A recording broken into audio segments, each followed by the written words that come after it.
জলে প্লাবিত গোটা ধর্মনগর মহকুমার গৃহবন্দী বহু পরিবার। ত্রাণ শিবিরে আশ্রয় নিয়েছেন শতাধিক পরিবার। গত সোমবার সকাল থেকে টানা বর্ষণে গোটা রাজ্যের সাথে উত্তাল ত্রিপুরা জেলার ধর্মনগর মহকুমার বিভিন্ন এলাকা প্লাবিত হয়ে গৃহবন্দী শত শত পরিবার।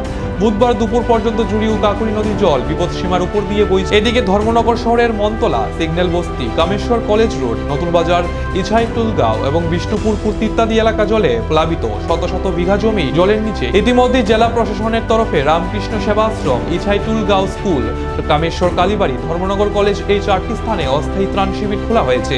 বর্তমানে প্রায় শতাধিক পরিবার গৃহবন্দী ও 50-এর অধিক পরিবারকে উদ্ধার করে ত্রাণ শিবিরে আশ্রয় দেওয়া হয়েছে। সাথে গৃহপালিত পশুদের নিরাপদ স্থানে সরিয়ে নেওয়া হয়েছে। অনেকে আবার চোরের উপদ্রবে জলবন্দী অবস্থায় নিজের বাড়িতেই অবস্থান করেছে। অপরদিকে বুধবার দুপুরে নতুন বাজারে বন্যা কবলিত এলাকা পরিদর্শনে আসেন জেলা শাসক দেবপ্রিয় বর্ধন। তিনি বলেন, দমকল কর্মীদের সাথে এসডিআরএফ এবং সিভিক ভলেন্টিয়ারের উদ্ধারের কাজে নামানো হয়েছে। তিনি উদ্ধার কাজে নিযুক্ত সকল কর্মীদের সাথে কথা বলবেন। তিনি দাঁড়িয়ে থেকে উদ্ধার কার্য পর্যবেক্ষণ করেন। সাথে বলেন, যে সকল পরিবার এখনো জলবন্দী হয়ে আছেন তাদেরকে উদ্ধার করে নেওয়া হচ্ছে অস্থায়ী ত্রাণ শিবিরে। পাশাপাশি তিনি আহ্বান করেন, যাদের ঘরে জল ঢুকেছে তারাও যেন এই অস্থায়ী শিবিরে চলে আসেন।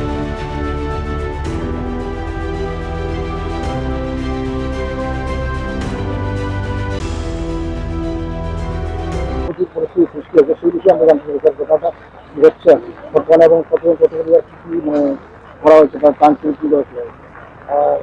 এখানে দেখুন বন্যা পরিস্থিতি যেটা তৈরি হয়েছে আপনারা দেখছেন কালকে থেকে বিভিন্ন ধরনের ত্রাণ বিভিন্ন ধরনের রিলিফ ক্যাম্প যেগুলি খোলা হয়েছে সেই রিলিফ ক্যাম্পে আমাদের গতকালই প্রায় 50-র মতো রিলিফ ক্যাম্প খোলা হয়ে গেছিল। এখানে প্রায় 100 জনের মতো লোকজন ছিলেন রিলিফ ক্যাম্পগুলিতে। তো তাদের এই সমস্ত তাদের হেল্প করা সেগুলো প্রশাসনের তরফ থেকে করা হচ্ছে।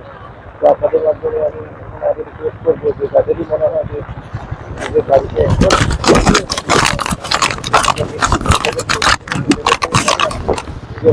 তবুও তাদের যদি আসতে হয় রিলিফ ক্যাম্পে বাড়ি করে জল দেবে, এটা আমি যদি আরও অপেক্ষা না করে অত শীঘ্র যাতে ওনারা চলে আসেন রিলিফ ক্যাম্পে আমরা যথাযথ আমরা ব্যবস্থা নেব। যদি আরও বেশি নেমে যায়, বাড়িঘর থেকে নেমে যায়, তখন যাতে ওখান থেকে নেমে যায় তখন যাতে তারা আবার ফিরে যান।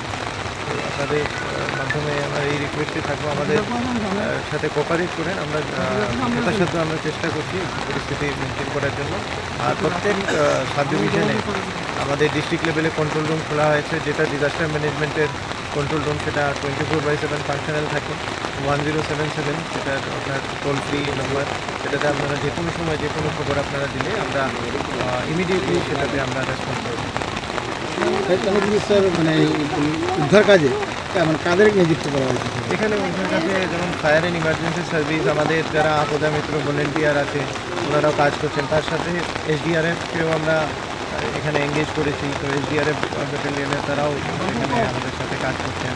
তাতে বাকি অন্যান্য ডিপার্টমেন্ট যারা আছে অন্যান্য ডিপার্টমেন্টে তাদের নিজ নিজ কাজ সেগুলি করবে। আর আমরা এখন আবার এই পরিস্থিতিটা রিভিউ করার জন্য 12টার সময় ডিস্ট্রিক্ট ডিজাস্টার ম্যানেজমেন্ট অথরিটির একটা মিটিং ডেকেছিলাম আমাদের অফিসে। আমরা সেই মিটিংয়ে আরও বিভিন্ন ডিপার্টমেন্ট থেকে যে ইনপুট সেগুলো আমরা কালেক্ট করব। তাছাড়া যে সমস্ত জায়গায় নদীর বাঁধ আছে সেগুলি অলরেডি আমরা টাইম টু টাইম মনিটরিং করছি। সেই সমস্ত বাঁধ সকালবেলাও ওয়াটার রিসোর্স ডিপার্টমেন্টের অফিসিয়ালকে আমরা পাঠিয়েছিলাম, ওরা সমস্ত বাঁধ আবার দেখে এসছেন। এই সমস্ত জিনিস আমরা করছি। Thank you.